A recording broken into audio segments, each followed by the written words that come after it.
Hey, what's up guys, Mashin here, come back with a brand new video for you guys. Now just a couple days ago, Antwerp was obviously removed from the in-game shop, and inevitably we are going to start seeing questions every single day until the end of time on when it's going to be a good idea to sell Antwerp. So today I'm going to be laying that along with some other things out. Let's hop on into it. Now I'm not going to be diving too deep into specific things. I'm not going to be talking about the current price of Antwerp or the amount listed on the market because I want this video to be relevant for the next couple weeks. If I feel like that I specify too much on specifically the Antwerp and the quantity and the price, it's not going to be relevant. So let's start off here firstly with the timeline of the future. Now there's a lot of big events potentially on the horizon, and we're going to be going over those and how they potentially might impact Antwerp. First up, obviously we've got that 10-year anniversary major update potentially. I think this one's definitely going to be the biggest impact for Antwerp moving forward, depending on what we see then. If we see Source 2, I don't honestly think there's anything really negative to come of it. I've mentioned this a couple times and I will keep on saying this,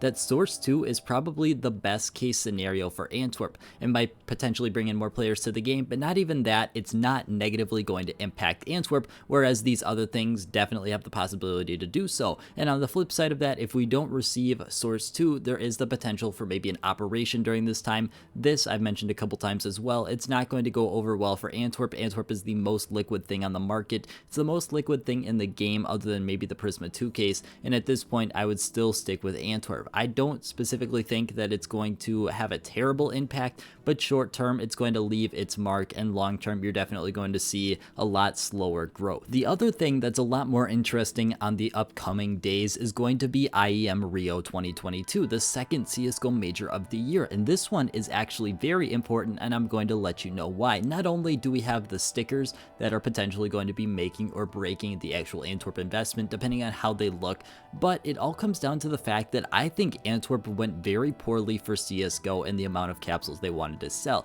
If you watch my previous video, Valve implemented a lot of specific psychology to try and get you guys to buy more capsules, and most people ended up falling into that trap, but they've never done that previously, and I think that's because they saw how great RMR went, they saw that Stockholm went decent, and then Antwerp just fell flat on its face because it was a very similar design to Stockholm, but it also had a lot of people not buying in before the sale. Even though we don't suggest to buy in before the sale for investment purposes, there's still a decent amount of people that usually buy in just because they want to unbox these brand new stickers. But the thing is, the stickers didn't look unique, and a lot of people didn't really buy in beforehand. We saw that with low quantity on the market, still decently high sticker prices because no one wanted to open them. And there actually is a decent amount of evidence to suggest that sales were down. We can look at one of my past videos where I talked about a very high ROI for Antwerp, suggesting that not a ton of them were being opened, and this was pre-sale obviously. And then we've got another set of data from a different video where we talked about how significantly down Antwerp capsule unboxings were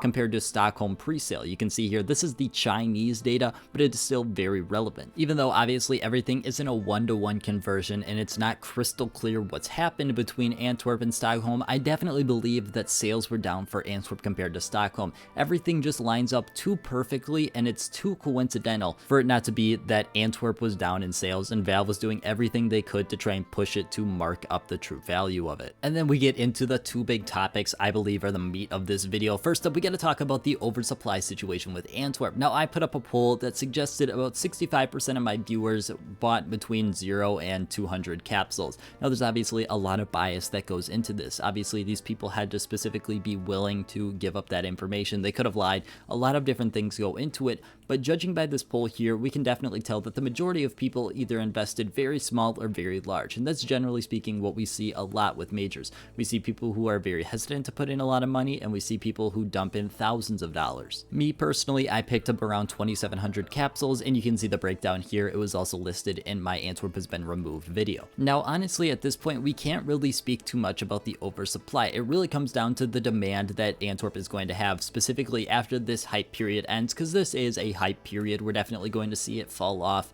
sometime in the next month or so, especially when more bigger things come into the game. Right now Antwerp has been the only thing in the game for the past month or two, and people are still decently excited about it, still decently interested about it, but once it comes time to Antwerp to show up or shut up, and Antwerp has to produce a good amount of demand moving forward, it's going to be really interesting to see, and at that point it's definitely time to reevaluate the oversupply issue, or if it's an issue at all. And then I've got another poll that also reiterates the big importance of when to sell. That's something I've always pushed, is if you're going to sell high, you got to make sure you're having a plan moving forward. But we got to get to that point. Right now, Antwerp is obviously not in a position where I personally would sell. We're not seeing super high prices, and it's definitely more of a personal thing. If you're looking to 2x your money, 3x your money, or if you're looking for just a 10% profit, it varies significantly among CSGO investors. From this poll here, though, you can see that the majority of people are either trying to make a small amount of profit, which is 1 to 2x depending on how you view it, and over 8x. So there's definitely a large disparity between the smaller investors and the bigger investors.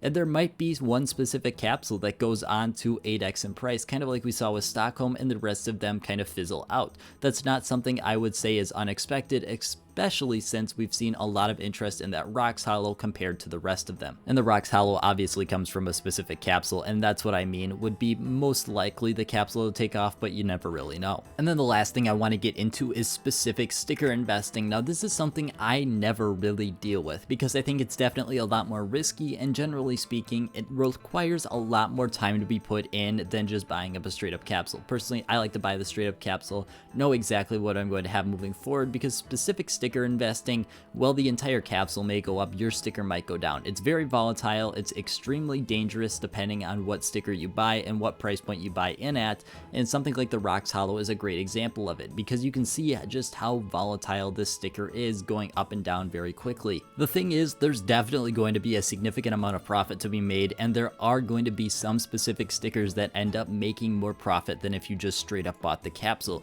We've got things like the Mouse Hollow that we can look back at from Stockholm, where it almost 15x'd in price in a relatively short amount of time. You can see here, I've got the two graphs overlaid, that this thing went from $1 to over $15, which is an absolutely crazy amount of profit. But the thing is, there was not very many people invested into it. It was something that a lot of people were unsure about, and it definitely came down to a lot of outside factors like Maus not qualifying for Antwerp and much more. But then we've also got other things from Stockholm like the Navi Hollow. The thing is, you got to find a balance between something you know a specifically large amount about, because most people that bought into Maus were either big fans of the team or saw something strange with their potential, but you've also got to find the balance where there's not a lot of people specifically investing into that sticker. The thing is, with sticker investing, it's much more volatile because 1 or 2 big investors could really take up the majority of the market, and you could be left in a situation where you have to just go slightly lower and take less of the profit if you ever want to cash out. The biggest thing for me moving forward is to pick out specific investments for a reason, not just because I like the sticker or I think it looks cool, but what do I believe that it has to move it forward above other investments. It's something I haven't really done a ton in the past, and some of the investments I do overanalyze a little bit, but I think relatively speaking, in the end it comes out a lot better.